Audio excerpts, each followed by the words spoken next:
मनुष्य जितनी मूर्ख कोई प्रजाति नहीं। इसलिए नहीं कि वो बहुत बुद्धिमान है, इसलिए नहीं कि उन्हें कुछ खास मिला हुआ है, इसलिए क्योंकि उनकी किस्मत अच्छी थी, उन्हें कुछ नहीं मिला। हमें मिला क्या? ज्ञान, एकदम गदहा ज्ञान। उस गदहा ज्ञान ने सब चौपट कर दिया है। कोई इंसान आपको सीधा साधा भोला मिलेगा ही नहीं। जिसकी आंखों में देखोगे डर पाओगे, और जहाँ डर होता है वहाँ हिंसा होती है। जो अपने लिए डरा हुआ है वो दूसरे के लिए हिंसक है।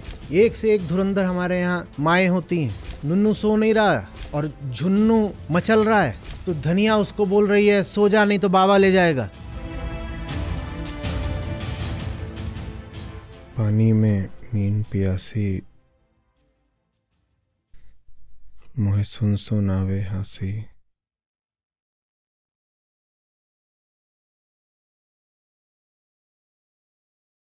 शरीर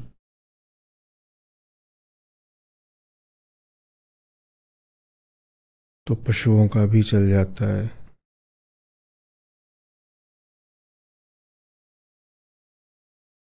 जो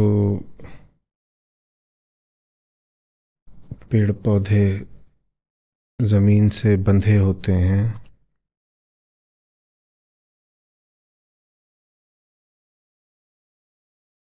खाना उनको भी मिल जाता है।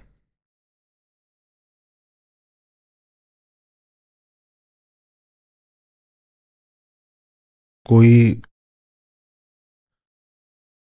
प्रजाति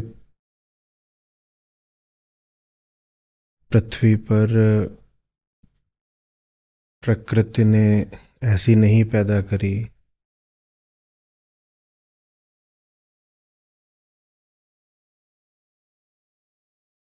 जो पैदा तो होती है पर अपना शारीरिक निर्वाह नहीं कर सकती।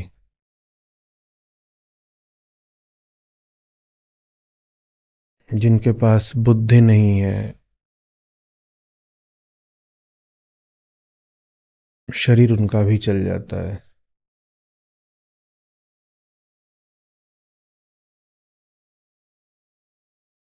जिन प्राणियों के पास हाथ पांव नहीं है, शरीर उनका भी चल जाता है।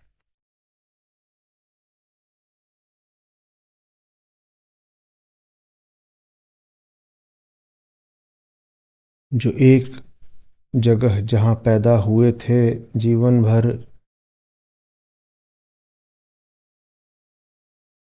जो जहां पैदा हुए थे उसी एक जगह पर जीवन भर खड़े रह जाते हैं।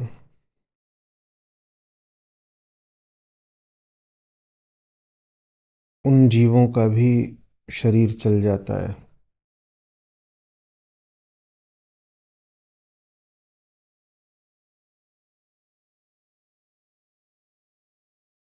जिनकी आंखें ही नहीं होती उनका भी चल जाता है।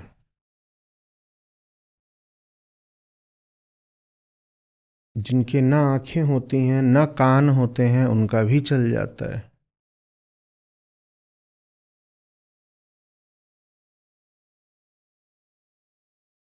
जो ऐसी जगहों पर पैदा होते हैं जहां उनके 10 प्रकार के भक्षक दुश्मन होते हैं, शरीर तो उनका भी चल जाता है।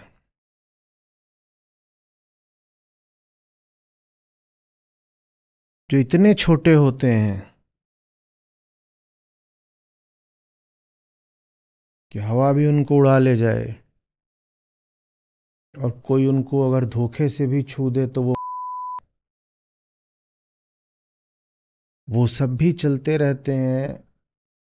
निर्वाह हो जाता है उनका, अपना जीवन काल पूरा करते हैं और उनकी प्रजातियां बढ़ती रहती हैं।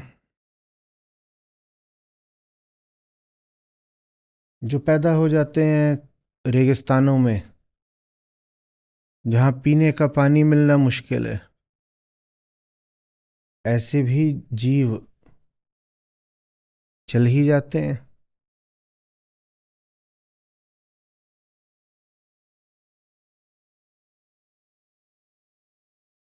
और वो जीव ऐसे होते हैं कि वो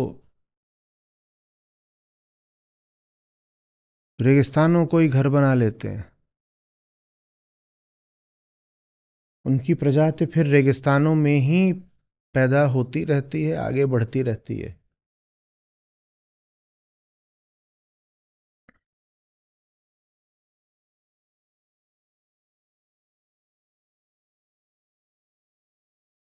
जो जमीन में 10-20 फुट नीचे पैदा होते हैं, जीवन भर उसी अंधेरे में रहते हैं, उनको भी हमने विलुप्त होते नहीं देखा।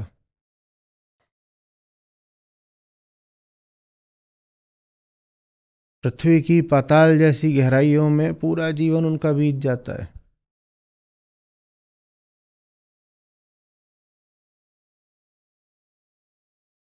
और कुछ सागर में होते हैं।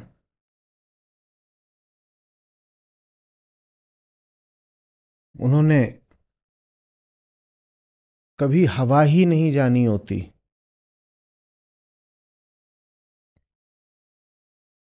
सैकड़ों सैकड़ों फीट नीचे पानी में।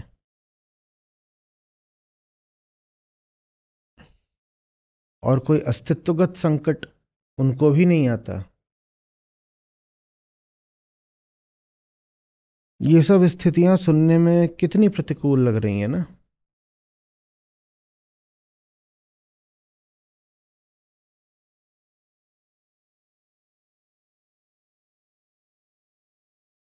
शून्य से 60 डिग्री ऊपर का तापमान हो,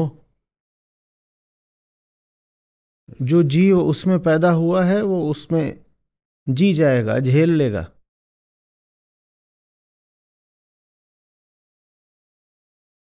उसको किसी और लोक से सहायता की गुहार नहीं करनी पड़ेगी। कि करते हैं? रेत में भी जीवाणु होते हैं।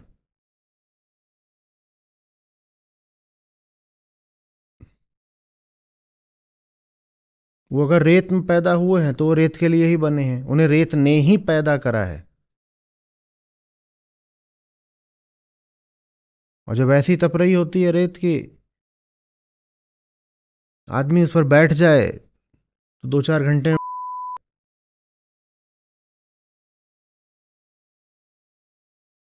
जो रेत से आए हैं वो रेत में ही जी रहे होते हैं।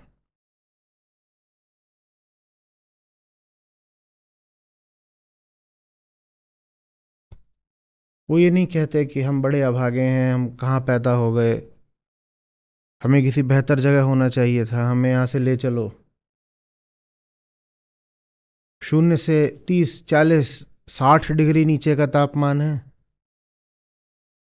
और जिनको उस बर्फ ने, उस ठंड ने पैदा करा है, उनको आप उस बर्फ से हटा दीजिए, वो मर जाएंगे।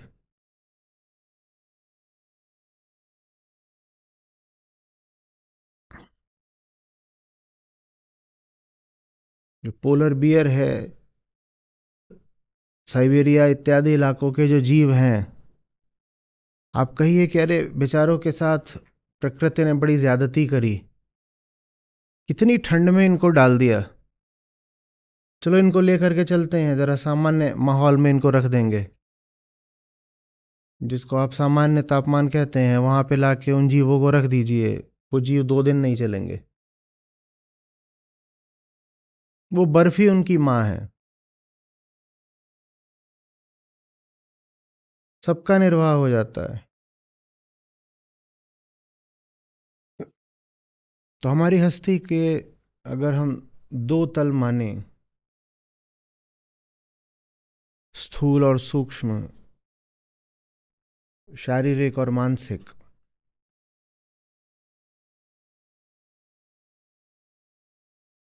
तो शरीर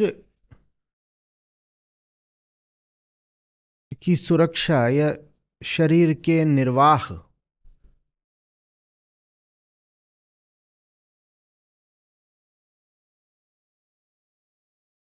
को तो बड़ी बात होना ही नहीं चाहिए। हम इस पृथ्वी पर अकेली प्रजाति नहीं हैं, और जो करोड़ों अन्य प्रजातियां हैं, सबका शरीर चल रहा है। कैसी कैसी विचित्र और प्रतिकूल परिस्थितियों में भी चल रहा है।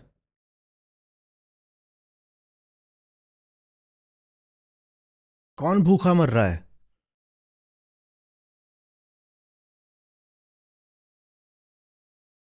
जो भी कोई इस पृथ्वी पर प्रकृति से पैदा हुआ है, उसमें से कौन भूखा मर रहा है? यदि वो ऐसा होता कि उसको भूखा मरना होता तो वो पैदा ही नहीं होता।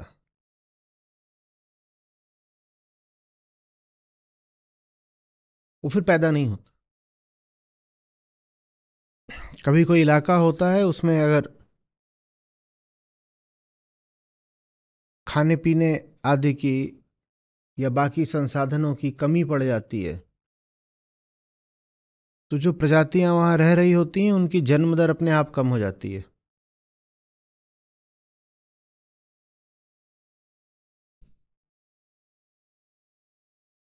भूखे मरने की बात होती है अगर, तो जन्म ही नहीं हुआ होता। मैं मनुष्य की नहीं बात कर रहा हूं। मनुष्य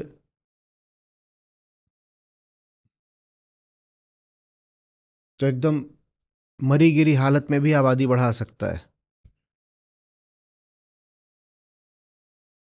मनुष्य के पास अपने अलग सिद्धांत हैं, अलग बुद्धि है।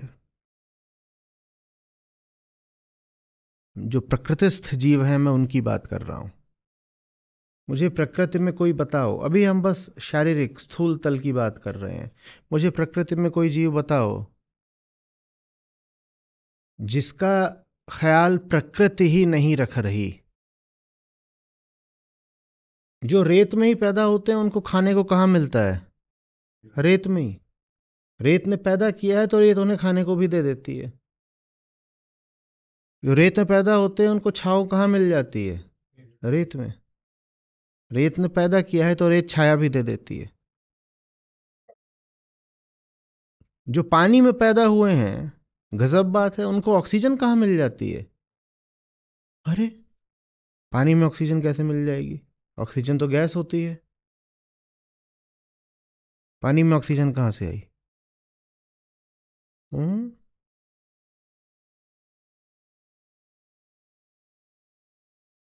पानी में अगर पैदा हुए हो तो ऑक्सीजन भी पानी में ही मिल जाएगी, चिंता मत करो। अब जो पानी में पैदा हुआ है वो चिल्ला के कूदे कि हाय हाय ऑक्सीजन तो ऊपर है हवा में, हम हो गए पैदा पानी में, तो गजब हमारे साथ नाइंसाफी। और ऑक्सीजन लेने के लिए वो पानी से बाहर आए तो क्या होगा? क्यों, बाहर तो ऑक्सीजन है। इतनी ऑक्सीजन है बाहर, क्यों? कैसी बात कर रहे हैं आप? वो गलत जगह पैदा हो गया है, पानी के अंदर, वहां ऑक्सीजन नहीं है, तो ऑक्सीजन तो उसे वहीं मिलेगी ना। आपको कहाँ मिलती है ऑक्सीजन? तो हवा में आएगा ना वो ऑक्सीजन लेने। क्यों नहीं आएगा हवा में लेने ऑक्सीजन? पानी में पैदा हुए हो तो पानी में ही मिल जाएगा। जो पहाड़ पर पैदा हुए हैं उनको अब गर्मी चाहिए थोड़ी, तो उनको कहाँ आना चाहिए? नीचे आना चाहिए पहाड़ से। फिर तो ऊपर पहाड़ पर हैं जीव जंतु और ठंड बहुत होती है, मरे जा रहे बेचारे, अकड़े जा रहे इतनी ठंड में। उनके साथ गलत कर दिया गया, वहां पैदा हो गए, तो नीचे आएंगे कहीं। कुछ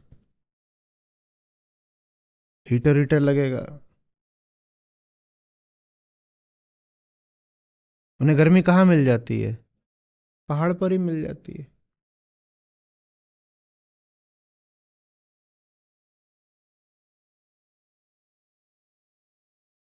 जिस मिट्टी से ये शरीर आ रहा है, उस मिट्टी से शरीर यूं ही नहीं आ गया। उसी मिट्टी ने इस शरीर की प्रगति के लिए, इसके निर्वाह के लिए अनुकूल स्थितियां भी पैदा करी हैं, नहीं तो शरीर नहीं पैदा हुआ होता। प्रकृति, अस्तित्व, दुश्मन नहीं है। वो यदि दुश्मन होता तो हम पैदा ही नहीं होते।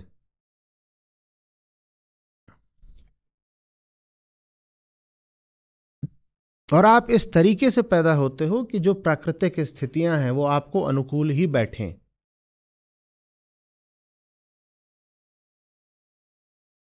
जो पानी में पैदा होते हैं उनको ऑक्सीजन मिल सके इसके लिए उनके पास क्या होते हैं? गिल्स। और आप पैदा होते हो, आपको ऑक्सीजन मिल सके, आपके लिए क्या होते हैं? फेफड़े।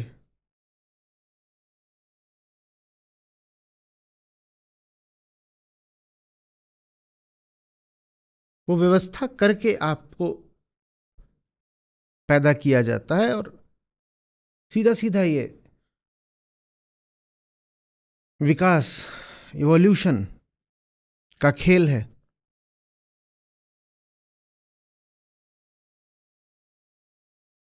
जहां पेड़ों में पत्तियां बहुत ऊंची होती हैं वहां जो जीव पैदा होता है वो फिर कैसा होगा? हाँ, लंबी गर्दन वाला।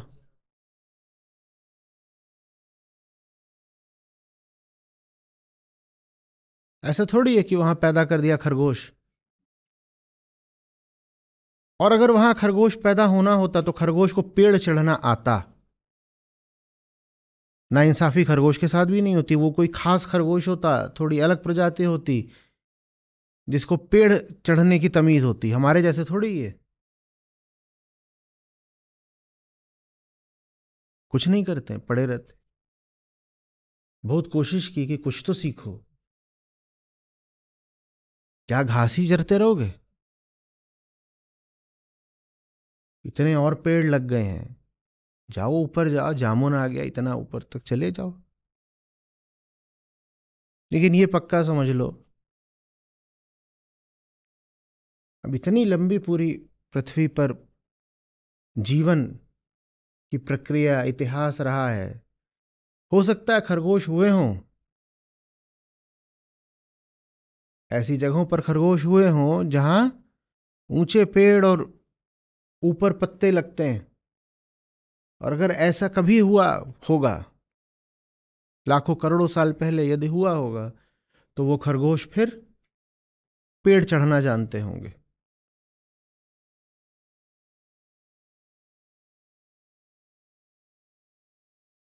कम से कम जो आधुनिक मन है मनुष्य का, उसकी बड़ी ये समस्या है कि उसको अस्तित्व दुश्मन जैसा लगता है।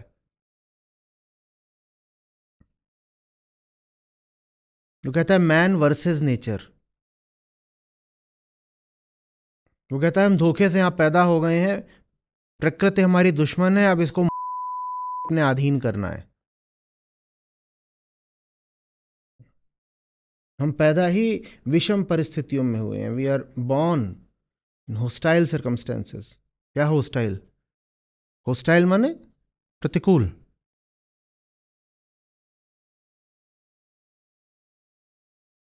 यदि प्रतिकूल होती स्थितियां तो तुम बाबा पैदा ही नहीं हुए होते।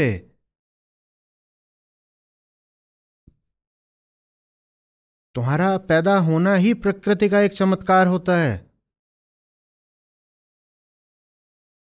और जैसी हैं प्राकृतिक स्थितियां, उसमें कुछ भी अगर बदल जाए तो तुम नहीं जन्म लोगे।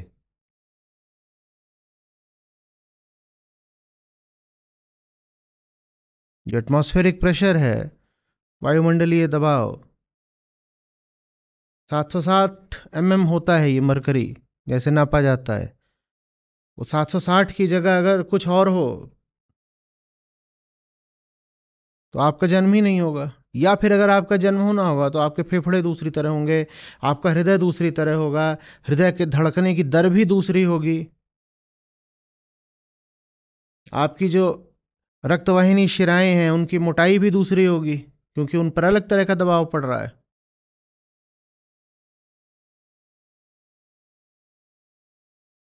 आपकी पूरी व्यवस्था और ये पृथ्वी एक हैं।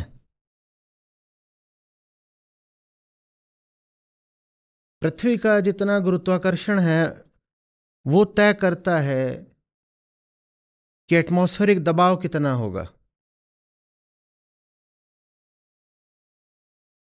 और ये जो पूरा वायुमंडल है ये आपके ऊपर जितना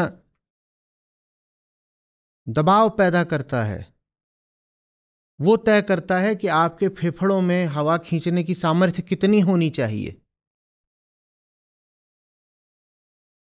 और वो तय करता है कि आपका रक्तचाप, ब्लड प्रेशर कितना होना चाहिए। आपका ब्लड प्रेशर उसी हिसाब से होना चाहिए जिस हिसाब से एटमॉस्फेरिक प्रेशर है।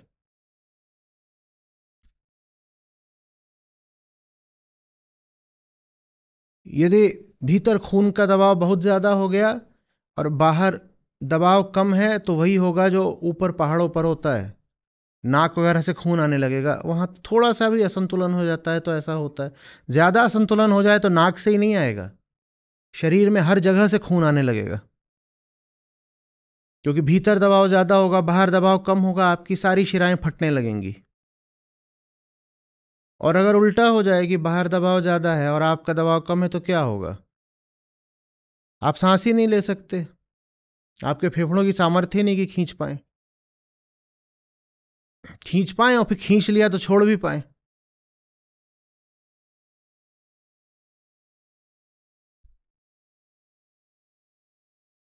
समझ में आ रही बात? ये आप यूं ही नहीं पैदा हो गए। ओ मैं कहाँ आ गया? आप कहीं नहीं आ गए, आप इसी जमीन से आए हो, आप ये जमीन ही हो। आप इस जमीन से अलग नहीं हो, आप इसकी अभिव्यक्ति हो। आप जिसकी अभिव्यक्ति हो वो आपका दुश्मन कैसे हो सकता है? ये लगभग ऐसी ही बात है कि पत्ता कहे कि पेड़ मेरा दुश्मन है, क्योंकि पत्ते को पेड़ में अपने ऐसा कुछ लगता ही नहीं। बोलता है ये मैं कोमल, मुलायम, मासूम, किसले, बहुत वो अभी अभी पैदा हुई है पत्ती, नाम उसने अपना रखा कोपल, हरी हरी बिल्कुल, वो नाचा करे ऐसे हवा चले तो। और वो पेड़ को देखे बोले ये हिलता ही नहीं, कितनी भी हवा चला लो, न जड़ हिलती न तना हिलता, और ये शाखें हैं भद्दी भद्दी, मोटी मोटी, और तने पे छाल चढ़ा हुआ है काला काला। मेरा इनसे क्या रिश्ता हो सकता है? ये तो दुश्मन है मेरे। मुझे देखो, मैं नाजुक नजाकत से भरी नई पत्रिका, उसे कुछ साझा दिखाई ही नहीं दे रहा, जैसे हमें अपने में और मिट्टी में कुछ साझा दिखाई नहीं देता। आप मिट्टी को देखते हैं, आपको लगता है कि इसी मिट्टी का विस्तार हो आप? लगता है क्या? पत्ती भी जब पेड़ को देखती है तो उसको बिल्कुल समझ में नहीं आता कि वो उसी पेड़ का विस्तार मात्र है। उसको लगता है पेड़ दुश्मन है। लगता होगा पत्ती को ऐसा, पर पत्ती बची रह जाती हो कि उसकी इतनी बुद्धि नहीं है कि वो पेड़ के खिलाफ कोई साजिश ही कर ले। इंसान नहीं बचा रह जाएगा। इंसान को अगर लगता है कि प्रकृति दुश्मन है तो प्रकृति पर फिर 100 साजिशें भी रच लेता है।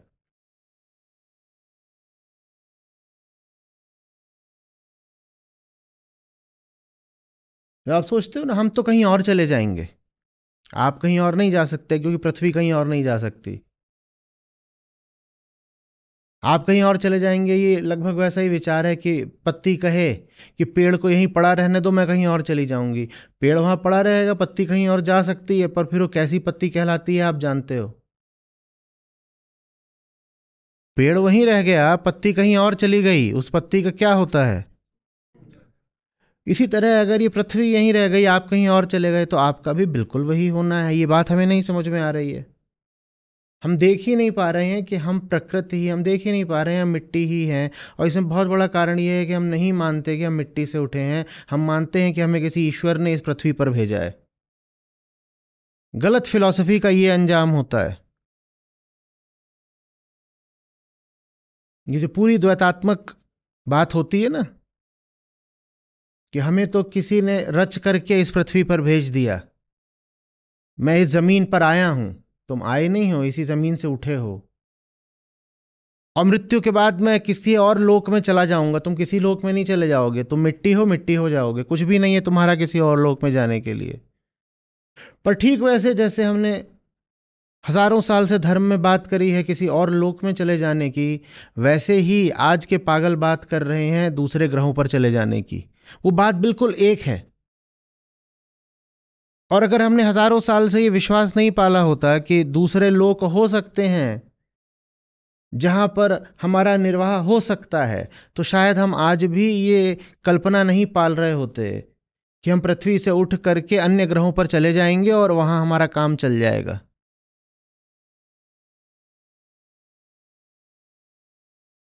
न किसी और लोक में आपका काम चल जाना है, न किसी अन्य ग्रह में आपका काम चल जाना है।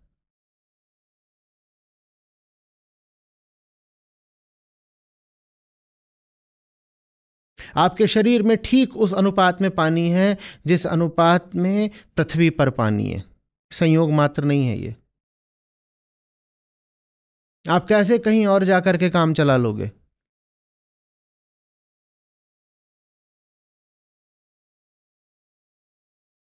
समझ में आ रही है बात ये? और पृथ्वी भर की भी बात नहीं है, उसमें चंद्रमा भी सम्मिलित है। जहां जाओगे वहां चंद्रमा होगा,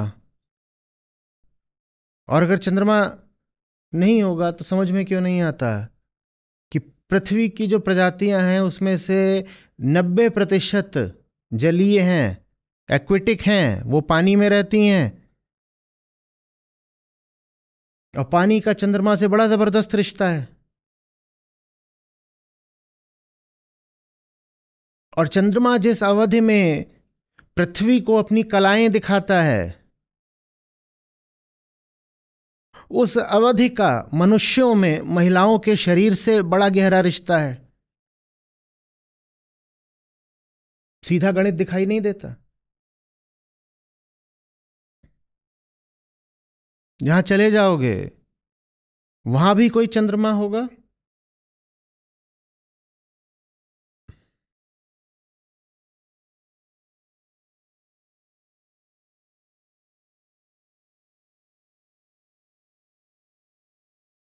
ठीक वैसे जैसे हम पृथ्वी से उठे हैं वैसे ही चंद्रमा भी पृथ्वी से उठा है, इसलिए हम में और चंद्रमा में भी रिश्ता है।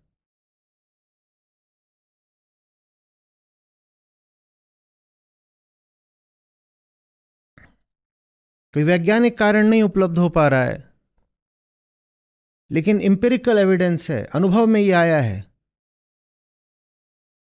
कि जो फुल मून नाइट्स होती हैं, पूर्णिमा, उनमें यदि आप चंद्रमा को देख रहे हैं तो आपका व्यवहार बदल जाता है। विशेषकर जो लोग मनोरोगी होते हैं, पूर्णिमा को उनका व्यवहार बदलते देखा गया है। और कुछ ऐसा नहीं कि इसमें किन्हीं विशेष छुपी हुई तरंगों का कोई काम है।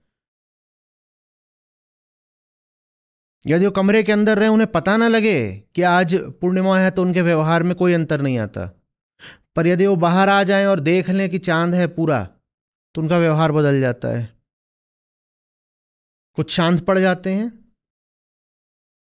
उत्तेजित, कुछ मनोरोगी जो एजिटेटेड थे, वो यदि चंद्रमा को देख लेते हैं तो थोड़ा शांत हो जाते हैं। ऐसा नहीं कि कोई बहुत चमत्कारिक अंतर आ जाता है, थोड़ा अंतर।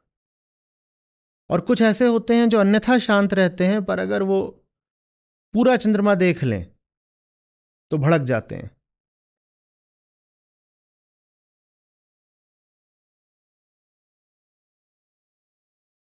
क्योंकि चंद्रमा भी वही है जो हम हैं, हम में रिश्ता है।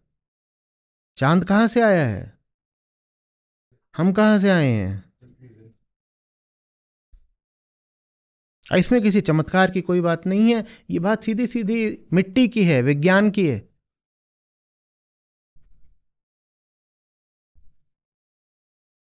तुमने ऐसे ही वो अवस्था थोड़ी पाली जो तुमने पाली है। चंद्रकलाएं देखते देखते पाई है ना। और मनुष्य यदि अपने अनुभवों से बनता है, तो ये लाखों करोड़ों सालों से हमारी प्रजाति जो चंद्रमा का अनुभव ले रही है, क्या हम उस अनुभव से नहीं बने हैं? तो हम जो कुछ हो गए हैं, क्या उसमें चंद्रमा भी सम्मिलित नहीं है? ये अति घातक विश्वास है कि हम कोई और हैं, हम यहां आ गए हैं और ये पृथ्वी हमारे लिए बस एक शरण स्थली है या सराय है। आज आए हो, तुम तो मुसाफिर हो, आए हो इस सराय में रुके हो, कल को आगे बढ़ जाओगे। ये बहुत घातक मॉडल है। ये घातक मॉडल इसलिए है क्योंकि जब आप होटल में चेक इन करते हो तो होटल की क्या दुर्दशा करते हो आप जानते हो, और जब चेकआउट करना होता है तो बहुत लोग वहां से शैम्पू, कंडीशनर, तौलिया भी लेके चेकआउट करते हैं। वो यही कहते हैं कि कौन सा इस कमरे में दोबारा वापस आना है। इस पृथ्वी के लोग भी यही कह रहे हैं कि हम तो चेकआउट कर जाने हैं ना, हम तो कहीं और चले जाएंगे, कौन सा हमें यहां रहना है। पर ये मॉडल हमें खूब बताया गया है और सब धर्मों द्वारा बताया गया है कि बेटा ये पृथ्वी तो एक सराय है, एक होटल है। और तुम यहां आते हो, चेक इन करते हो जिस दिन पैदा होते हो, फिर यहां मौज मारो और एक दिन यहां से चेकआउट करके निकल लोगे। अगर ये मॉडल है तो फिर इस मॉडल में वही सब कुछ होगा जो होटलों में होता है।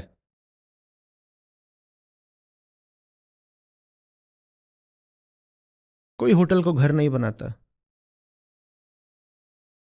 और जितने दिन होटल में रहता हो कहता है जितनी मौज मार सकते हो मार लो, पैसा दे रहे हो जितनी वसूली कर सकते हो कर लो।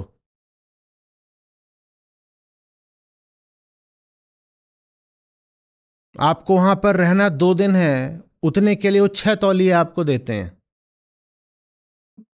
सोचो ऐसा कैसे हो सकता है, 2 दिन के लिए 6 तौलिए की जरूरत कैसे पड़ सकती है। पर उनको पता है कि आप वहां वसूलने आए हो, और 6 भी कम पड़ जाते हैं बहुतों को, फिर और मंगाते हैं, कहते हैं और लेके आओ। यही तो हम अपनी पृथ्वी के साथ कर रहे हैं ना। यहाँ 2 दिन को आए हो, मौज कर लो, 2 दिन की है जवानी, 4 दिन की जिंदगानी, मौज काट ले। झुन्नू मौज काट ले, वो काट रहा है मौज। गलत फिलॉसफी का अंजाम समझिए।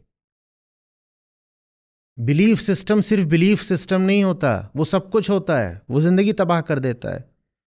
आपको अगर गलत मान्यताएं दे दी गई हैं तो आप खुद को और सबको तबाह करोगे, और कर दिया।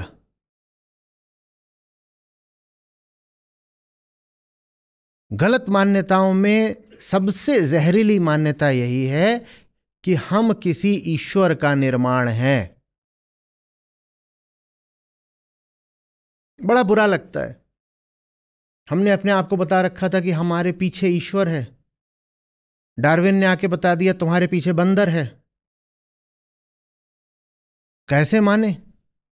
इसीलिए जो लोग बहुत लगे रहते हैं कि हमारे पीछे ईश्वर है, उनको सब पीछे ही पीछे दिखाई देता है। अच्छा अच्छा, वो कहते हैं हमारा गौरवशाली स्वर्णिम अतीत, क्योंकि वो कहते हैं और पीछे जाओ और पीछे जाओ, क्योंकि एकदम पीछे चले जाओगे तो वहां पे परमात्मा बैठा है। अगर एकदम पीछे चले जाओगे, एकदम शुरुआत में परमात्मा बैठा है, तो फिर अतीत में जीना बेहतर हो गया ना। अब समझ में आ रहा है कि बहुत लोग अतीत में जीना क्यों पसंद करते हैं, क्योंकि उनको ये मान्यता दे दी गई है कि एकदम अतीत में क्या है, और वहां एकदम जब पीछे जाओ और पीछे जाओ, बहुत ही पीछे चले गए तो भगवान मिल जाएगा। तो ये लोग फिर पूरी जिंदगी बस पीछे ही पीछे जाते रहते हैं और बार बार यही बोलेंगे हमारा गौरवशाली अतीत। आपको समझ में नहीं आता होगा कि अतीत अतीत क्यों करता है, क्योंकि वो जब से छोटा था उसको बोल दिया गया कि पीछे। और फिर यही लोग हैं जो स्कूलों में डार्विन को पाठ्यक्रम से बाहर निकाल देते हैं, क्योंकि डार्विन इनके मुंह पे चांटा जैसा है। ये नहीं चाहते कि आप डार्विन पढ़ो। पाकिस्तान में उदाहरण के लिए डार्विन की थ्योरी नहीं पढ़ाई जाती, क्योंकि अगर डार्विन सच है तो फिर आपको अल्लाह ने नहीं बनाया। तो कहते हैं हटाओ, हम ये पढ़ाएंगे ही नहीं अपने बच्चों को, हमारे बच्चे सब काफिर हो जाएंगे। वही भारत में हो रहा है।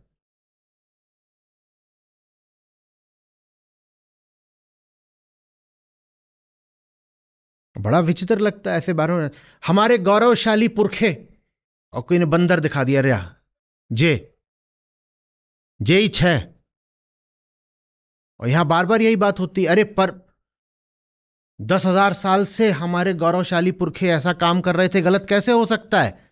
ये कर रहा था, ये आज भी वही कर रहा है।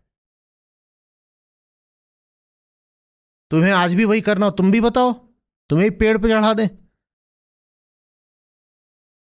बड़ा बुरा लगता है, अहंकार एकदम आहत हो जाता है। कहता है इससे आए हैं हम ये थोड़े ही हैं।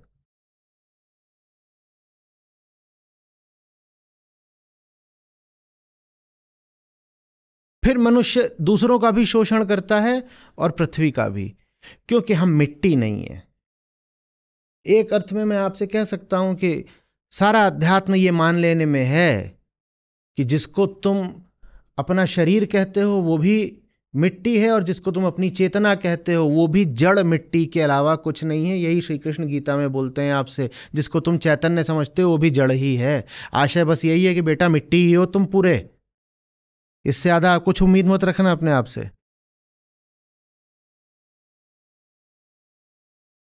मुझ पे आ रही है बात ये?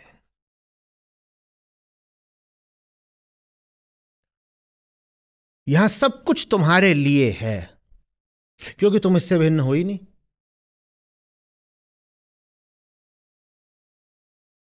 आप जब किसी चीज से भिन्न होते हो तब ये हो सकता है ना कि उस चीज में कुछ ऐसा हो जो आपसे बेमेल है। हो सकता है। जो आप हो ही वो आपसे बेमेल कैसे हो सकता है? तो जो आप हो ही, वहां तो सब कुछ आपके लिए ही होगा, अनुकूल ही।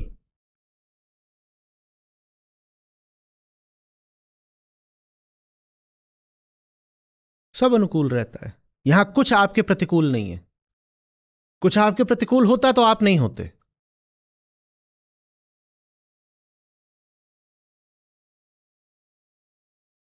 और चूंकि आप मानते हो कि यहां प्रतिकूल है बहुत कुछ, तो आपके भीतर एक गहरे तरह की कुंठा और चिंता खड़ी हो जाती है, जो सब अभिभावक अपने बच्चों में डालते हैं कि ऐसे ही नहीं काम चल जाने वाला जिंदगी में।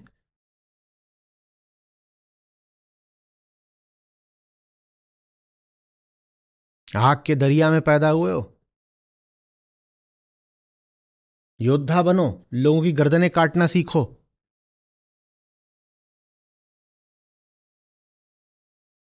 और जो जानते हैं वो कहते हैं अमर बेल बिन मूल की प्रतिपालत है ताहे।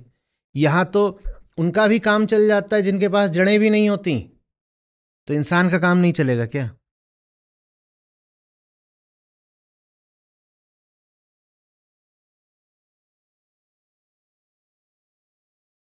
कम से कम वेदांत इतना मूढ़ नहीं रहा है कि ये बात आपसे बोले, लेकिन द्वैतवादी दर्शन ऐसे रहे हैं।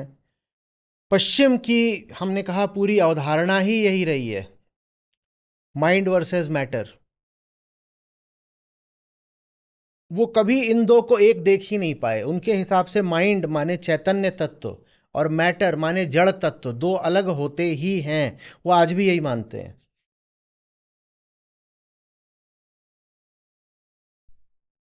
और फिर वो कहते हैं कि जो मैटर है उसका काम क्या? उसका काम यह है कि वो माइंड के काम आए। और जो माइंडफुल जीव हैं उनमें भी जो थोड़े कम माइंड वाले हैं उनका काम क्या? उनका काम यह है कि जो बड़े माइंड वाले हैं उनके काम आए। तो फिर वहां से जो दर्शन निकलते हैं, यहां तक कि जो धार्मिक मान्यताएं निकलती हैं, वो भी यही रहती हैं कि जो छोटे जीव हैं वो इसलिए ताकि इंसान उनको काटे और खाए। ये वही माइंड वर्सेस मैटर वाली बात है। वो कहते हैं पेड़ किस लिए है? पेड़ इसलिए ताकि तुम उससे लकड़ी ले लो। नदी किस लिए है? ताकि तुम उससे पानी ले लो। और बकरा किस लिए? ताकि तुम उससे मांस ले लो। ये सब यहां के हैं। और तुम कहां के हो? यहां सब कुछ जो है वो तुम्हारी सेवा के लिए है। यहां सब कुछ जो है तुम्हारी सेवा, तुम्हारे भोग के लिए नहीं है। यहां सब कुछ जो है वो तुम ही हो।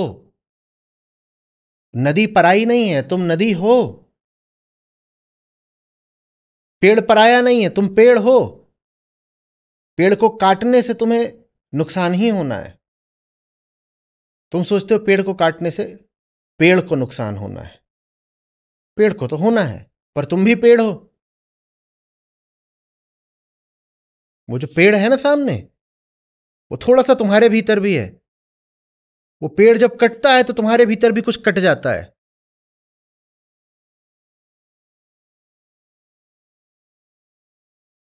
इस पृथ्वी पर जो कुछ है वो सब कुछ तुम हो। इस पृथ्वी पर जब भी कोई नाश होता है तुम्हारे भीतर भी कुछ विनष्ट हो जाता है।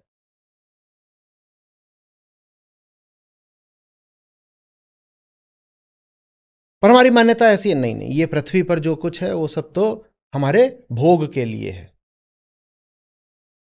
जो एकदम कॉन्शियस नहीं है वो तो है ही हमारे कंजम्पशन के लिए, और जो लेस कॉन्शियस है वो भी हमारे कंजम्पशन के लिए है।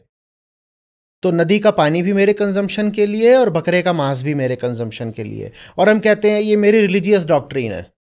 ये रिलीजियस डॉक्ट्रिन है? ये क्या है?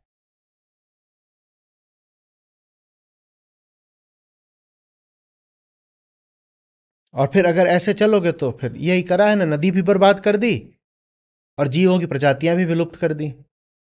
हम जो कुछ कर रहे हैं वो किसी न किसी फिलॉसफी का नतीजा होता है। हम बर्बाद हो रहे हैं क्योंकि हमारा दर्शन बर्बाद है। जो लोग कहते भी हैं कि वो किसी फिलॉसफी पर नहीं चलते, वो भी किसी फिलॉसफी पर चल रहे हैं, बस उन्हें पता भी नहीं है किस फिलॉसफी पर चल रहे हैं, क्योंकि उन्होंने फिलॉसफी पढ़ी नहीं है। उन्होंने फिलॉसफी हवाओं से सोखी है। देखा देखी जो कोई जो कुछ कर रहा होता है उसकी उन्होंने नकल करी है। तो चल तो वो भी एक फिलॉसफी पर रहे हैं, पर उनको पता भी नहीं है कि उनकी फिलॉसफी क्या है।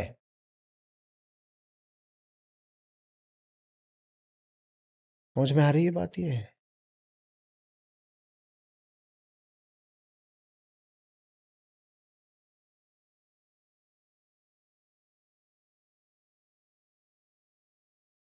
आप जिस क्षेत्र में पैदा हुए हो, यकीन जानिए अगर वहां तापमान बहुत ऊपर जाता है तो वहां छायादार पेड़ होते होंगे,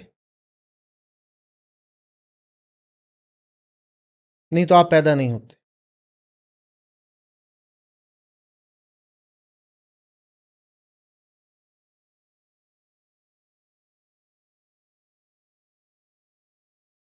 रेगिस्तान यदि होता है तो फिर वहां पर ओएसिस भी होता है। और आप जहां पैदा हुए हो अगर वहां गर्मी बहुत होती है तो पक्का है कि गर्मी में रसीले फल आते होंगे और जाड़ों के फल में रस नहीं होता होगा। लेकिन गर्मी में जो फल आते होंगे वो सब होते होंगे जिनमें पानी होता होगा, पानी।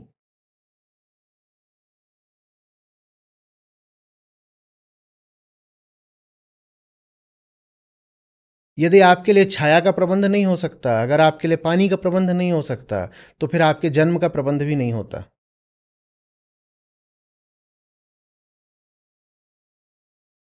और ये सब तो बहुत बात की बातें हैं। सबसे पहले तो हवा ही हवा।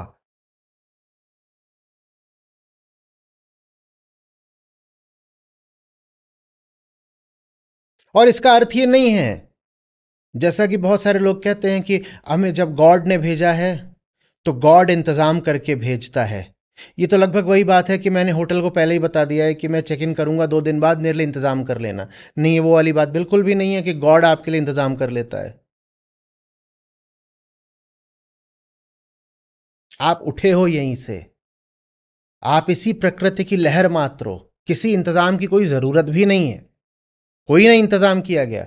वो बहुत उदाहरण देते हैं, वो कहते हैं देखो बच्चा पैदा होने वाला होता है तो माँ को दूध पहले ही आ जाता है ना, ये इंतजाम किया गया है। ये इंतजाम नहीं किया गया है। जिस प्रक्रिया से माँ के शरीर ने बालक पैदा करा है, बिल्कुल उसी प्रक्रिया से माँ के शरीर ने दूध पैदा करा है।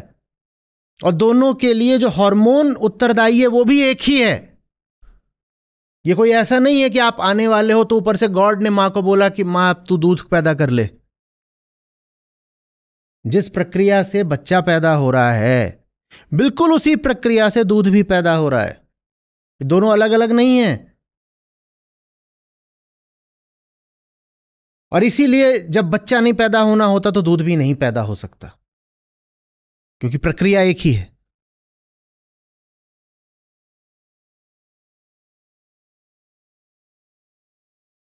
समझ में आ रही है बात? बच्चा दूध पीता नहीं है, बच्चा दूध ही है। हमें लगता है बच्चे के लिए दूध का इंतजाम किया गया है। हमने किसको खास बना दिया? बच्चा खास नहीं है, बच्चा दूध ही है। हमारी वृत्ति रहती है कि बच्चे को देखा हमें लगा कॉन्शियस है, चैतन्य है, तो जड़ दूध से तो ऊपर होगा ना, वही माइंड वर्सेस मैटर वाली डाइकोटमी। बच्चा कॉन्शियस है और दूध क्या है? वो तो मटेरियल है। तो हम कहते हैं दूध का प्रबंध किया गया है बच्चे के लिए। नहीं बाबा, एक ही स्रोत से बच्चा और दूध दोनों आ रहे हैं, दोनों एक हैं, कोई किसी के लिए नहीं आ रहा। ये पृथ्वी इसलिए नहीं है कि कॉन्शियस जीवों को आगे बढ़ाती रहे। बच्चे को हमने बड़ा खास मान लिया क्योंकि हमारा बच्चा है भाई, इंसान का बच्चा है, हमारे जैसा दिखता है तो खास ही होगा, अहंकार है बस। ये बच्चा दूध ही है। बहुतों को ये बात बड़ी अटपटी लगेंगे, हैं बच्चे और दूध में कोई अंतर ही नहीं है तो बच्चे को पी जाए। इस किस्म के तो तर्क आते हैं, इस बुद्धि के लोगों की बातें होती हैं, उन्हें जवाब क्या दें? ये आचार्य बच्चा पीता है क्योंकि बच्चा और दूध तो कल से बच्चे की लस्सी बनेगी। उन्हें लगता है उन्होंने अपनी तरफ से क्या जबरदस्त बात बोली है।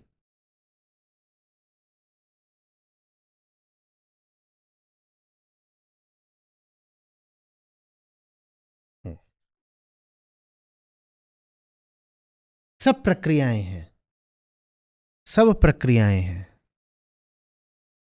प्रकृति मात्र है।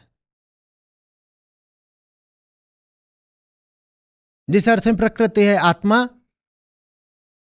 है नहीं, और अहम तो मिथ्या होता ही है।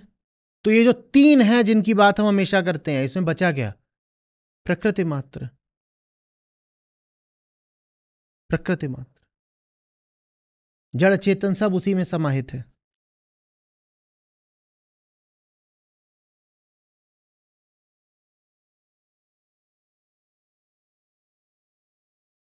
या फिर कह दो कि आत्मा मात्र है।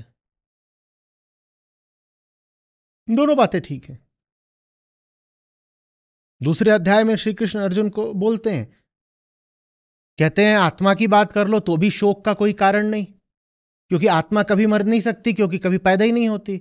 और अगर प्रकृति की बात कर लो तो भी शोक का कोई कारण नहीं, क्योंकि प्रकृति सदा पैदा होती है और सदा मरती है। शोक का कारण तो सिर्फ तब है जब तुम व्यक्तिगत अहंकार की बात करते हो, वही अकेला होता है जो बस एक बार पैदा होता है और मरी जाता है। दोनों का उदाहरण लेते हैं।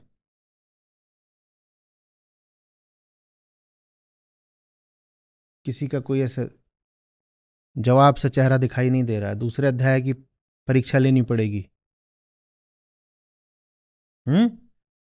दूसरे अध्याय के शुरू के ही श्लोकों की बात कर रहा हूं मैं, 15 से 30 के बीच में, कि अर्जुन ये तीन होते हैं, सत्य, तथ्य, कल्पना। आत्मा सत्य है, उसके लिए शोक की कोई वजह नहीं, न पैदा हुई कभी न मरेगी।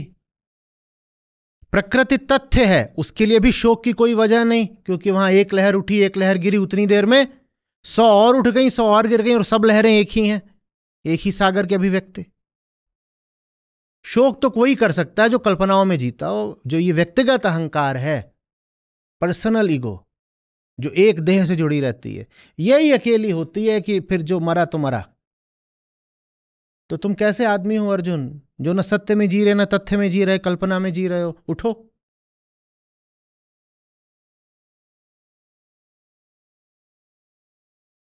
समझ में आ रही है बात? ये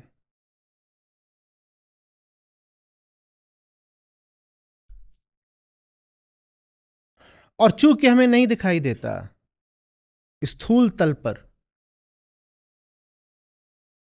कि हम पृथ्वी ही हैं, हम ये ब्रह्मांड ही हैं। बड़ा सुंदर नाम है, स्टार डस्ट। उसमें सच्चाई भी है और मौज भी है।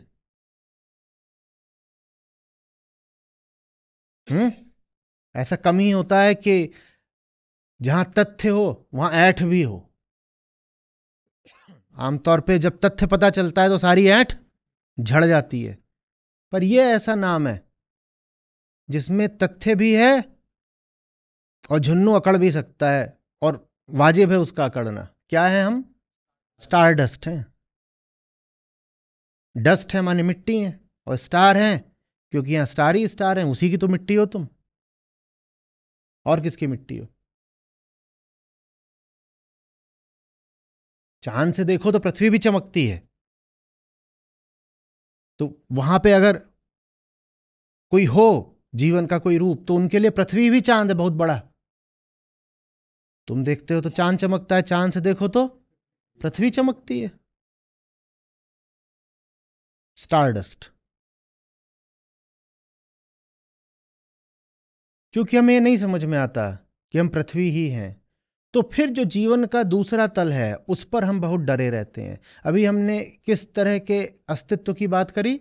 स्थूल, फिजिकल, कि तुम्हारा फिजिकल जो कुछ है उसका तो खेल कभी खराब हो ही नहीं सकता। हाँ, तुम खुद ही खराब कर दो तो अलग बात है। तुम अपनी हरकतों से पृथ्वी का तापमान बढ़ा दो और फिर तुम नष्ट हो जाओ, वो अलग बात है। वरना पृथ्वी पर कभी ऐसा अपने आप नहीं होने वाला कि तापमान इतना है कि तुम जी ही नहीं सकते। तुम ही खराब करके तापमान और ये सब चीजें बर्बाद कर लो तो तुम्हारी मर्जी। ये हमें नहीं बात समझ में आती कि यहां कुछ भी तुम्हारे लिए विरोधी, प्रतिद्वंदी जैसा नहीं है बाबा। तो इसलिए फिर जो जीवन का भीतरी तल होता है उस पर हम बहुत चिंतित हो जाते हैं। वो मानसिक तल है, वो साइकोलॉजिकल तल है। उसमें हमें लगता है हम दुश्मनों के बीच में फंस गए हैं। अगर मन को लगेगा कि शरीर दुश्मनों के बीच में फंस गया है तो मन की क्या हालत रहेगी? मन लगातार तनाव में रहेगा ना। इसलिए इंसान तनाव में जीता है, और इसलिए बाकी जितनी प्रजातियां हैं आप उनको मार डालो लेकिन वो तनाव में नहीं जीते, क्योंकि उनमें से किसी को भी बैड फिलॉसफी नहीं पढ़ाई गई है। हिरण को कभी नहीं लगेगा कि मैं गलत जगह आ गया, बिल्कुल कभी नहीं लगेगा। उसको कभी नहीं लगेगा कि अरे ये तो यहां जो कुछ है सब मेरे खिलाफ है, मुझे अपनी रक्षा करनी है। वो कपड़ों का भी नहीं ख्याल करता। करता है कपड़ों का ख्याल? आपके घर में कुत्ता बिल्ली कुछ होगा, उसने कभी ब्रश नहीं करा, उसके दांत देखिए।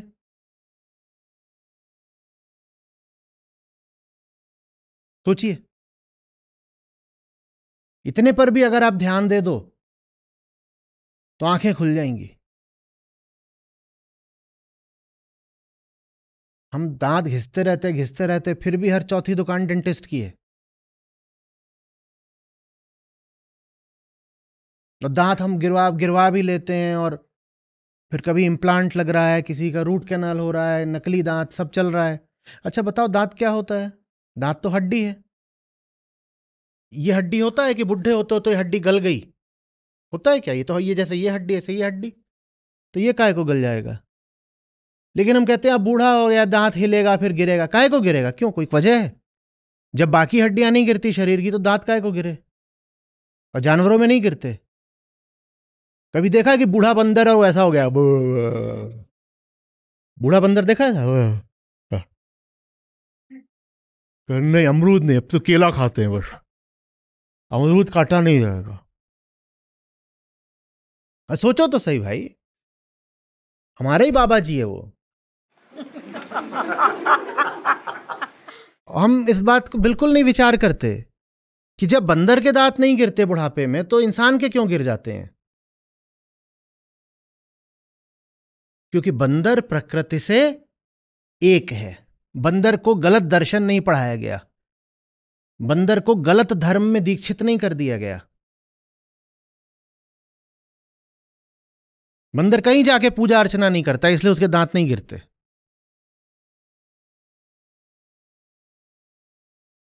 पर हम तो मानते हैं कि हम पृथ्वी पर भेजे गए हैं, ये पराई जगह है, चेक इन किया है, जल्दी से जितना भोग सकते हो भोग लो, तो इसलिए दांत गिरते हैं। नहीं तो दांतों की गिरने की कोई वजह नहीं। जितने दिन तक आप जियो उतने दिन तक दांत बिल्कुल, जैसे हाथ की हड्डी नहीं गल जाती ऐसे दांत की हड्डी नहीं गलेगी, बिल्कुल रहेगा। शेर है, शेर के दांत गिर जाए तो क्या करेगा? शेर के दांत गिर गए, शेर करेगा क्या बताओ? बूढ़ा हो जाए, दौड़ ना पाए, अलग बात है। मांसपेशियां हमारी भी सूखती हैं, उसकी भी सूख सकती हैं, पर शेर बूढ़ा भी है तो भी दांत उसके वैसे ही रहते हैं जैसे हैं। थोड़ा बहुत अंतर पड़ सकता है, थोड़ा बहुत अंतर सबकी हड्डियों में पड़ता है, लेकिन इंसान की तरह थोड़ी कि 32 के 32 झड़ गए हैं और जबड़ा लेके पूरा घूम रहे हैं। किसी ने मेरा जबड़ा देखा? मेरा जबड़ा खो गया।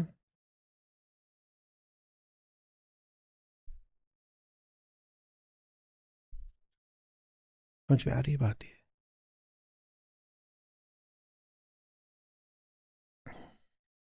हम नहीं मानते कि हमारा ये खेल इसके साथ, ये हवा, ये पानी, ये पेड़, इसके साथ जुड़ा हुआ है। चूंकि हम इसका खेल नहीं समझते, इसीलिए यहां हमारा खेल खराब हो जाता है। चूंकि हम स्थूल तत्व को नहीं जानते, इसीलिए भीतर ये जो सूक्ष्म मामला है, ये बड़ी चिंता में रहता है। मैन जितना स्ट्रेस्ड आउट है, उतना कोई स्पीशीज नहीं होती, क्योंकि हमें लगता है we are in enemy territory. सोचो आप हवाई जहाज से जा रहे थे, और आपकी ऊपर से पैरा ड्रॉपिंग हो गई, ऐसे ही कुछ, और आपको पता चलता है आप पाकिस्तान में गिर गए हो। अगर पता चल गया कि गिर गए हो तो आपकी कैसी हालत होगी? एनिमी टेरिटरी, एनिमी टेरिटरी, दुश्मन का इलाका, कुछ भी हो सकता है। वैसे ही जब बच्चा पैदा होता है तो हम उसको बताते हैं कि तुम एनिमी टेरिटरी में पैदा हुए, दुश्मन का इलाका है, कुछ भी गलत हो सकता है तुम्हारे साथ। होशियार, सावधान, सतर्क और हिंसक। हाँ, कोई सामने आए मार दो, क्योंकि ये क्या है, पूरी पृथ्वी एनिमी टेरिटरी है। और चूंकि हम पूरी पृथ्वी को एनिमी टेरिटरी मानते हैं, इसीलिए यहां से फिर हम कैसे हो जाते हैं? उग्र, आक्रामक, हिंसक। एनिमी टेरिटरी में और क्या हो गया? वहां गले मिलोगे किसी से, वहां तो जो भी सामने आएगा उसको पप, और छुपोगे, और तमाम तरीके की वहां पे चालें चलोगे। वही मनुष्य इस पृथ्वी पर कर रहा है, इसको एनिमी टेरिटरी मानता है। पानी में मीन प्यासी, मुहे सुन सुनावे हांसी। मनुष्य जितनी मूर्ख कोई प्रजाति नहीं। इसलिए नहीं कि वो बहुत बुद्धिमान है, इसलिए नहीं कि उन्हें कुछ खास मिला हुआ है, इसलिए क्योंकि उनकी किस्मत अच्छी थी, उन्हें कुछ नहीं मिला। हमें मिला क्या? ज्ञान, एकदम गदहा ज्ञान। उस गदहा ज्ञान ने सब चौपट कर दिया है।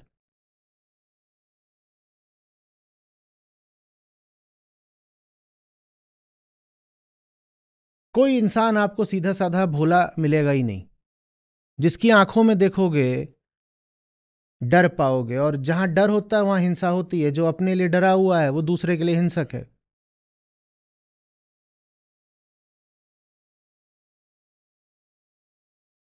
एक से एक धुरंधर हमारे यहां माएँ होती हैं।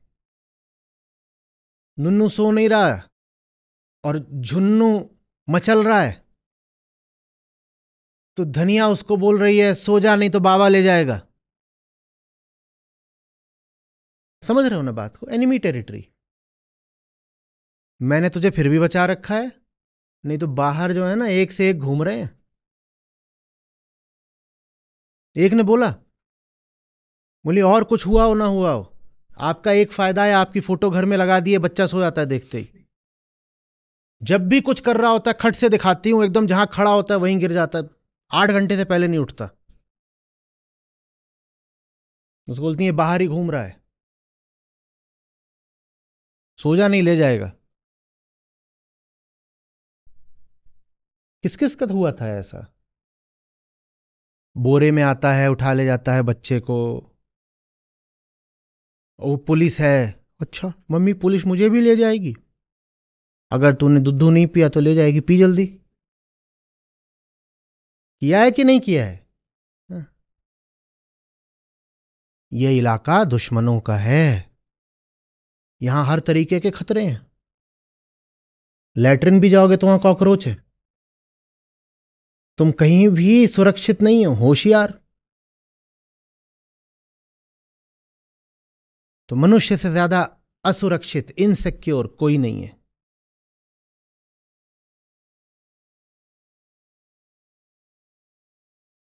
हम यहां इतने बैठे हुए हैं, 100 जने। अभी वो खरगोश आ जाए अपना, वो मौज में यहां बैठ जाएगा।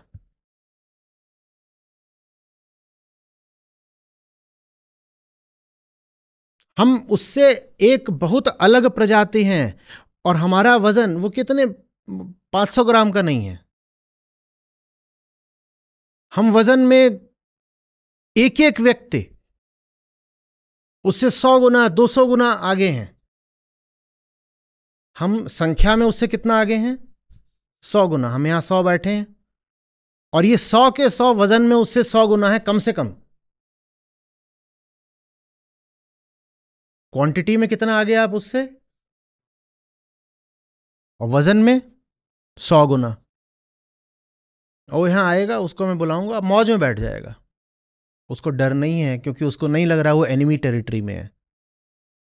अब मैं आपकी बात करता हूं, आप ऐसे जीवों के बीच डाल दिया इसका वजन आपसे 100 गुना हो, तो मान लो आप 50 किलो के हो, उसमें से एक एक जीव 5,000 किलो का है, और वैसे 100 बैठे हैं और वहां आपको डाल दिया गया, आपकी क्या हालत होगी? आपकी क्या हालत होगी? बोलो। अरे डर जाओगे, बचोगे तो ना डरोगे, वो वैसे ही मर जाओगे। सोचो ना, 5,000 के, 5,000, मैं मान रहा हूं आपका वजन 85 किलो है, मान लो, या 8,000 किलो के, 8,000 किलो के 100 जीव हैं। कल्पना करो पहले अच्छे से, 8,000 किलो के 100 जीव कहीं पर हैं, वहां आपको डाल दिया गया, आपकी क्या हालत होगी? वो अपना आएगा अभी खरगोश, एक बेचारा है, उसकी अभी एक टांग कट गई, उसके तो कुछ भी नहीं, एक तो इतना सा, ऊपर से उसके एक टांग भी नहीं है, पर अभी यहां पे आएगा, वो मौज करेगा, उसे कोई फर्क नहीं पड़ता, क्योंकि उसके लिए ये एनिमी टेरिटरी नहीं। वो कहता है तो सब कुछ मेरा प्लेग्राउंड है, वो यहां भी खेलना शुरू कर देगा। इंसान के लिए पृथ्वी उसका प्लेग्राउंड नहीं है, इंसान के लिए पृथ्वी उसका हंटिंग ग्राउंड है। हम यहां मारने, काटने, भोगने आए हैं।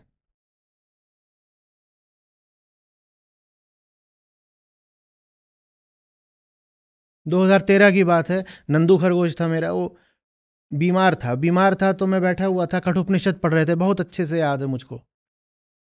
कठोपनिषद की बात हो रही थी, ऐसे ही 8-10 लोग बैठे हुए थे, वो मेरे बगल में बैठा हुआ है, वहां बैठा हुआ, सब लोग बैठे हैं, वो बीमार हालत में मेरे साथ बैठा हुआ है मौज में, और हाथ चाट रहा है मेरा।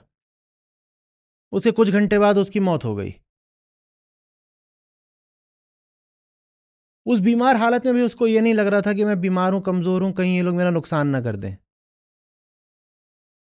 वो अपने आप अपने कमरे से भाग करके आया था मेरे बगल में बैठने। मुझे बाद में पता चला कि इसको दिख रहा था कि ये जा रहा है, जाते जाते उपनिषद सुन के गया, पूरा बगल में ही बैठा रहा, और ऐसे रखा हुआ है, हाथ चाटता रहा। सब लोग, सत्र पूरा हो गया, लोग चले गए, उसके थोड़ी देर बाद वो भी चला गया,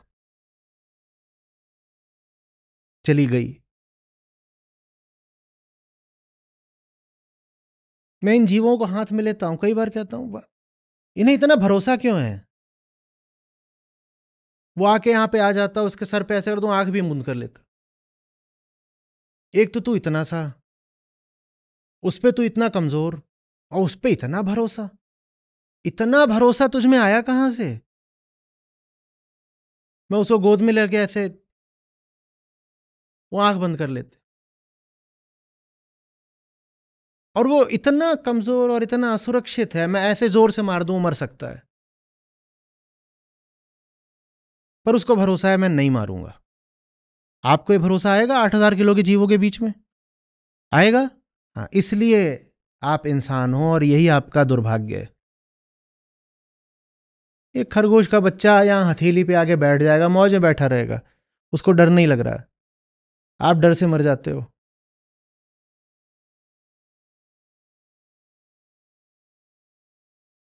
हम्म। मैं एक जन के यहाँ पे गया था, उन्होंने बिल्ली पाल रखी थी, और उनके बच्चा भी था एक, वो भी पाल रखा। तो वहां बैठा हूं तो वो बार बार, नहीं नहीं, हमारे जो भी उसका कुछ नाम, नुन्नू, आशीर्वाद देते जाइए, आशीर्वाद देते जाइए। मैं कहा ठीक है, बुला, दे दूंगा, जो भी होता है आशीर्वाद। अब वो उसको बुला रहे हो, आए काहे को? उन दिनों मेरी दाढ़ी भी इतनी थी, वो जान देने को तैयार है कुछ भी। और उनके घर में एक बिल्ली थी, वो मस्त घूम रही है चारों तरफ, उसी का इलाका है, कोई रोक के दिखाए? पहले आई, ऐसे देखा मुझे, अपना पूरा निरीक्षण करा, लगा ठीक है, ऐसा कुछ नहीं। वो आके गोद में बैठ गई। मैंने कहा मेरा आज का अवलोकन तो यही हो गया, वो बच्चा है, इसको ये 100 बार बुला रहे हैं कि आजा, वो नहीं आ रहा। वो इनका बच्चा, इसी घर का बच्चा है, वो इस घर का भावी मालिक है, वो इस घर का भावी मालिक है, मैं उसके घर में हूं, ये घर उसका है, तो भी वो इतना डरा हुआ है कि अपने कमरे से बाहर नहीं आ रहा, वहां रुआसा बैठा है बिल्कुल, और ये बिल्ली है, और ये आके मेरे पास बैठ गई है। ये अंतर है इंसान में और दूसरी प्रजाति में। मुझे ना बच्चा जानता था, न बिल्ली जानती थी। बच्चा बाहर आने को तैयार नहीं है, बिल्ली गोद में बैठ गई है।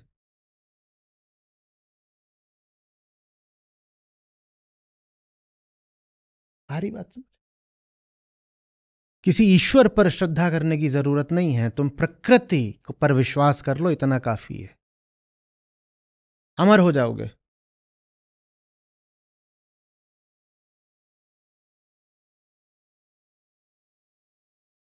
प्रकृति ही काफी है, किसी कल्पना की क्या जरूरत है? प्रकृति तो तथ्य है ना, सामने है।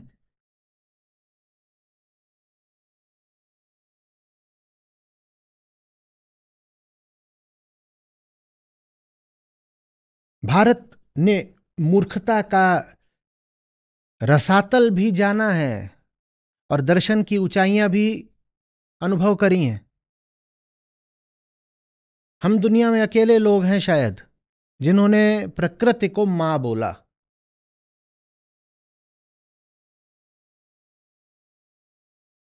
तुम जहां भी जा रहे हो मां की गोद में ही हो, फिक्र किस बात की है?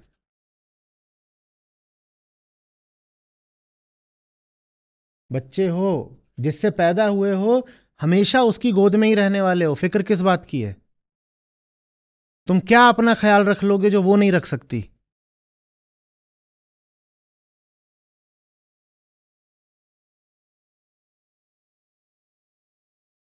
और एक बार इसका ख्याल थोड़ा खोपड़े से निकल जाए तो ये बहुत शांत हो जाता है। आप कहेंगे नहीं, पर हमारी इनसिक्योरिटी तो मेंटल होती है ना, कि भाई हमें ये थोड़ी दिक्कत है कि हमारे शरीर का क्या होगा, हमें तो ये दिक्कत है कि पैसा कहाँ से आए, या कि हमारी रेपुटेशन आगे कैसे बढ़ेगी, या कैरियर, और ये सब बातें। वो सारी बातें घूम फिर करके यहां पर ही आती हैं। आपको भरोसा नहीं है कि ये बच जाएगा। मैं एक उदाहरण देता हूं, ये आपको अजीब सा लग सकता है क्योंकि आपने इस तरह इसे देखा ना हो शायद कभी। धनिया परेशान है, शादी नहीं हो रही। धनिया बहुत दुखी है, शादी नहीं हो रही। आप कहेंगे वो तो साइकोलॉजिकल बात है। नहीं, वो इसके लिए परेशान है। आप कहेंगे अच्छा अच्छा, आप कह रहे हैं कि नीड सेक्सुअल है। मैं कह रहा हूं नहीं, उसकी भी बात नहीं है। उसको अपने शारीरिक निर्वाह की है मूल चिंता। ले दे के अंत में डर यही है कि हाय इसका क्या होगा। ये जो धनिया है, इसको कोई चाहिए जिससे फिर इसका निर्वाह चलता रहे। बात ना इसकी है कि हमराज हम सफर मिल जाएगा, बात ना इसकी है कि वासना पूरी हो जाएगी, बात इसकी है। चलिए और उदाहरण देता हूं जो आपको थोड़ा बेहतर लगेगा। आपको जब डराया जाता है तो डर में आखिरी बात क्या बोली जाती है? मार देंगे। उससे पहले पेनल्टीमेट बात क्या बोली जाती है? साले सड़क पर ले आ दूंगा। समझ में आ रही ना बात? और वहां पर ही फिर हमारे पांव कांप जाते हैं। विशेषकर स्त्रियों के लिए तो बहुत ही भयानक बात होती है। अच्छा मैं सड़क पर आ जाऊंगी? नहीं नहीं नहीं नहीं, सड़क पर नहीं आना। सड़क पर आ भी जाएंगे तो क्या हो जाएगा? हाँ सड़क है, बढ़िया है, नाइस सड़क, क्या हो गया? पर सारी जो आपको छवि दी गई है वो ये है कि ये जो छोटा सा इलाका है ये तुम्हारी अपनी छावनी है, और इसके बाहर एनिमी टेरिटरी है। अगर मैं सड़क पर आ गई तो रविन्द्रनाथ टैगोर की काबुली वाला है, पढ़िएगा। तो उसमें जो बच्ची है मिनी, उसकी माँ को बिल्कुल पसंद नहीं है कि वो काबुली वाले से मिले। खतरनाक अफगान है वो, पता नहीं क्या, और इतना बड़ा तो झोला लेके चलता और लंबा भी है, पता नहीं क्या है। और इन दोनों के बीच परिहास भी ऐसा ही होता था। वो पूछती थी तेरे झोले में क्या है काबुली वाले, वो इतनी सी मिनी है। वो बोलता, अब वो भी मजे लेता था, बोलता था इसमें ये है इसमें वो है, और अंदर से उसकी मिनी की माँ सुन रही है, उसकी आंखें फटी जा रही हैं, क्या बता रहे। और उसकी माँ का रुख क्या था, ये टैगोर बड़े मस्त तरीके से बताते हैं। बोलते हैं वो मानती थी कि ये दुनिया लफंगों, छिपकलियों और तिलचट्टों से भरी हुई है। मुझे आ रही बात? बाहर जाओ तो बाहर क्या है, लफंगे, खतरा ही खतरा, और घर के अंदर छिपकलियां हैं, खतरा ही खतरा। बड़ी धार्मिक स्त्री रही होगी, रोज पूजा पाठ, ईश्वर बचाना, खतरे ही खतरे हैं बाहर भीतर हर जगह।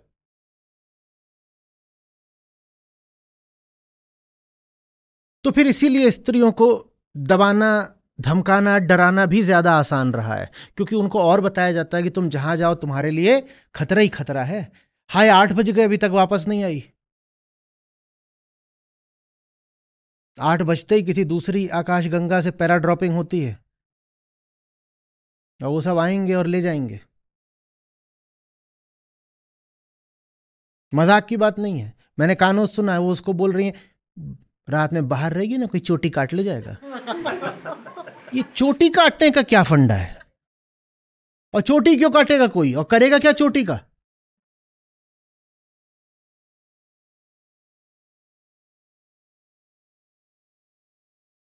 ये एक फिलॉसफी है जो उस बच्ची के दिमाग में स्थापित करी जा रही है। बाहर रहेगी रात में, कोई चोटी काट ले जाएगा। दुनिया क्या है, एनिमिट, मेरा प्लेग्राउंड नहीं है। दुनिया मेरा प्लेग्राउंड नहीं है। हम यहां खेलने के लिए थोड़ी पैदा हुए हैं। हम पैदा हुए हैं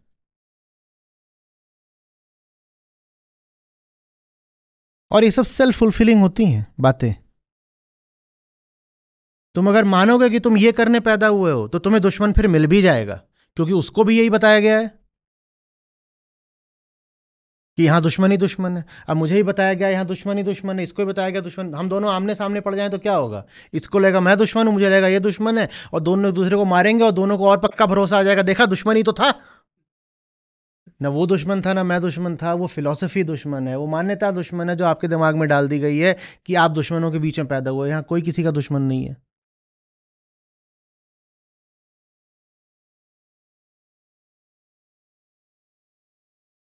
सीमा के उस पार जो पैदा होता है उसे बोलते हैं सीमा के इधर जो है दुश्मन है, इधर वाले को बोला वो दुश्मन है। अभी दोनों आमने सामने पड़ेंगे तो एक दूसरे का मुंह ही तो तोड़ेंगे।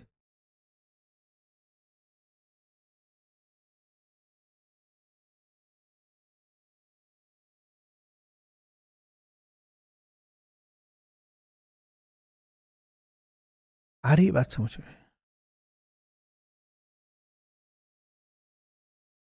क्या इसका यह अर्थ है कि मनुष्य को किसी प्रकार की, किसी प्रगति की जरूरत नहीं है? नहीं, इसका यह अर्थ नहीं है।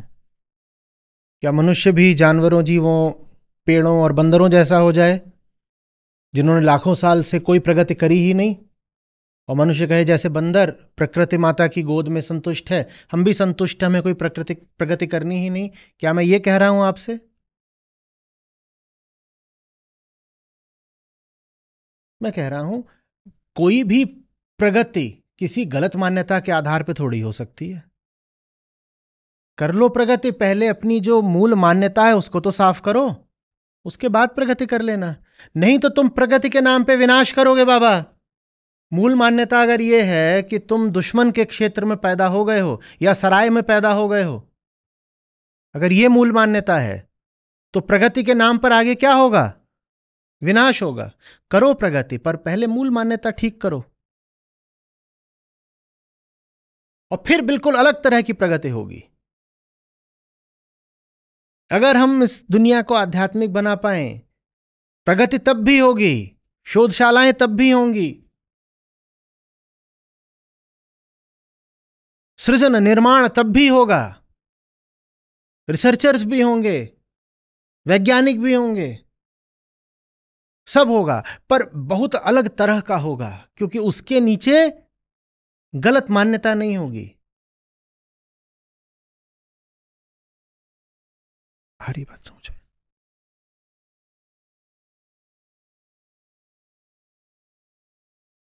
पानी में मीन प्यासी, मोह सुन सुन आवे हांसी, एक सस्ता अर्थ भी ले सकते हो। सस्ता अर्थ यही है कि अरे ईश्वर तो सामने ही है, हर जगह है, तुम व्यर्थ ही परेशान हो रहे हो। वो आप अर्थ ले सकते हो, और हो सकता है कि किसी दृष्टि से वो ठीक भी हो, पर मुझे वो लाभकारी नहीं दिख रहा।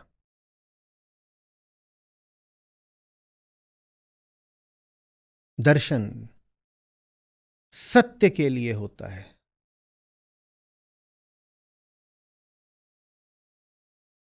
And truth is above all gods. Acharya Shankar ने बड़ा बढ़िया काम करा। उन्होंने अपने दर्शन में ईश्वर को स्थान दिया, मान्यताओं को, देवी देवताओं को, सबको स्थान दिया। बोले व्यवहारिक तल पर ठीक है, ये सब ठीक है। उन्होंने स्वयं भी स्तोत्र रचे, देवताओं की स्तुति में, प्रशंसा में। बोले व्यवहारिक तल पर ये सब ठीक है।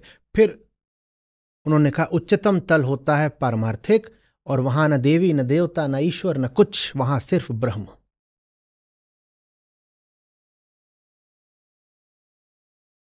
मात्र ब्रह्म, मात्र सत्य, पारमार्थिक तल पर, असली तल पर। बाकी व्यवहार के लिए तुमको अपनी मान्यताएं रखनी है तो रख लो, हमें कोई उसमें समस्या नहीं। व्यवहार के लिए तो तुमने ये मान्यता भी रख रखी है कि तुम एक स्वतंत्र जीव हो जिसका अपना एक व्यक्तित्व है। जब तुम ये मान्यता रख के चल सकते हो तो और मान्यताएं भी तुम्हें रखनी है तो रख लो। बस ये याद रखना, ये सबसे ऊंची बात सत्य है, और उस तल पर किसी मान्यता के लिए कोई जगह नहीं होती।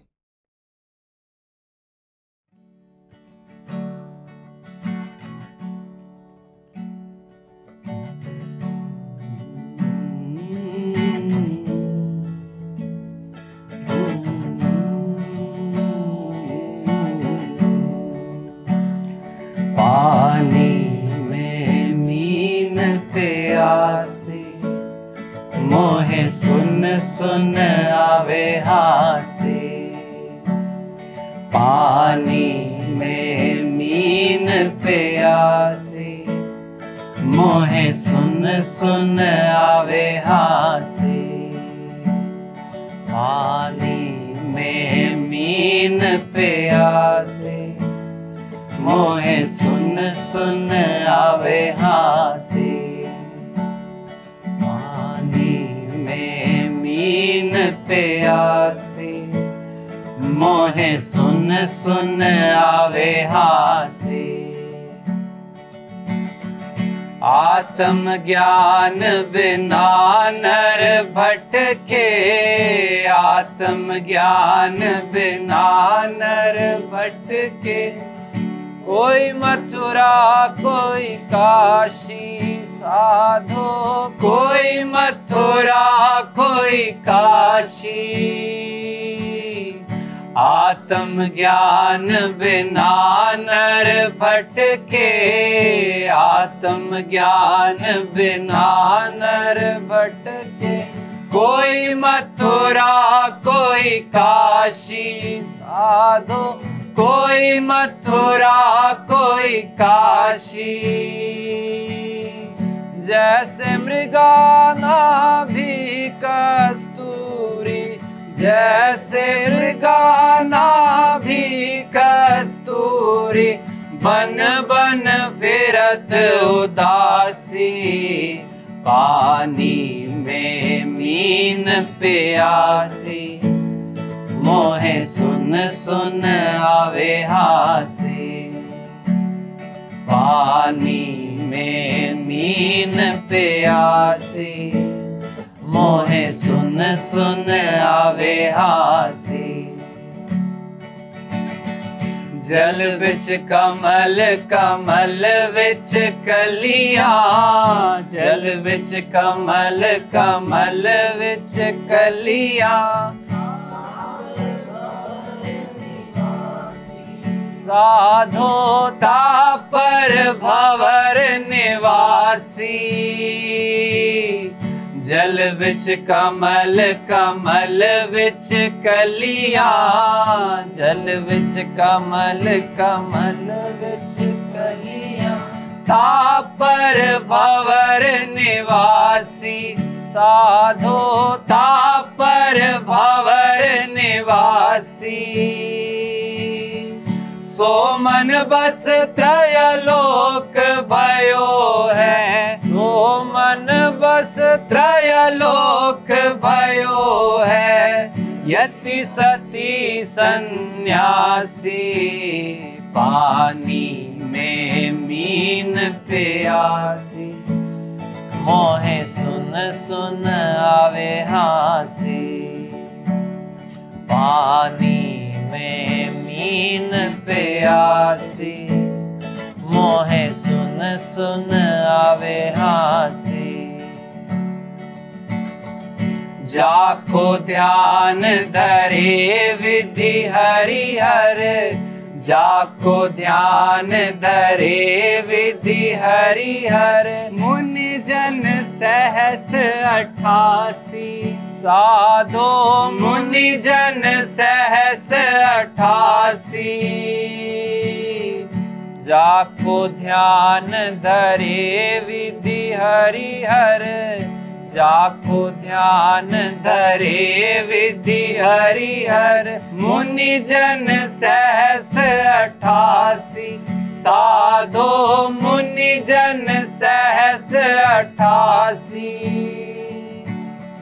सो तेरे घट माही विराजे, सो तेरे घट माही विराजे।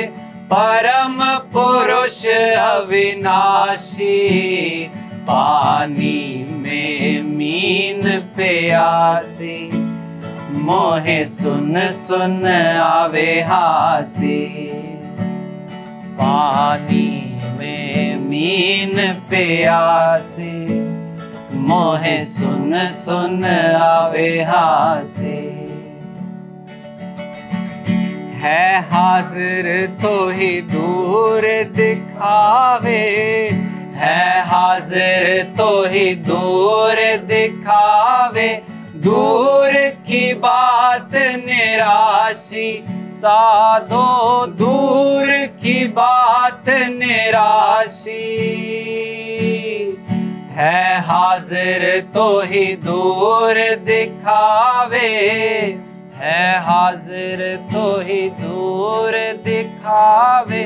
दूर की बात निराशी, साधो दूर की बात निराशी। कहे कबीर साहब सुनो भाई साधो, कहे साहब जी सुनो भाई साधो। गुरु बिना भरम न जासी, पानी में मीन प्यासी। मोहे सुन सुन आवे हासी, पानी में मीन प्यासी। मोहे सुन सुन आवे हासी।